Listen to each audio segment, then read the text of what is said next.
Jésus parle de la vérité du règne de Dieu. Il n'est pas observable et pourtant il est au milieu de nous. Luc 17, 20, 21.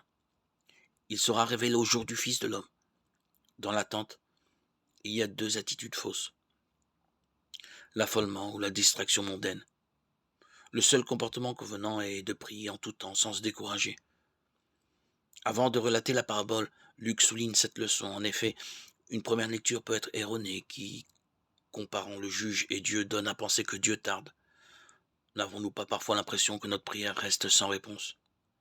Or Dieu ne fait pas attendre ses élus. Les disciples choisis par Jésus sont bien de ses élus.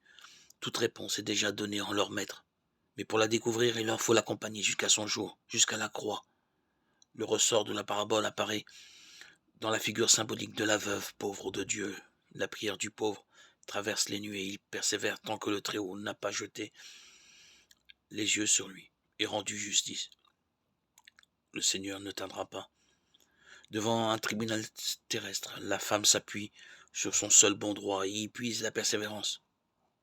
Devant le Très-Haut, les disciples trouvent-ils dans l'appel du Christ la constance d'une prière qui, par la foi, triomphe de l'épreuve? Malheureusement, leur foi reste imparfaite et ne leur permettra pas de tenir jusqu'au bout face à la croix. Il leur faut encore demander: augmente en nous la foi. Luc 17, 5.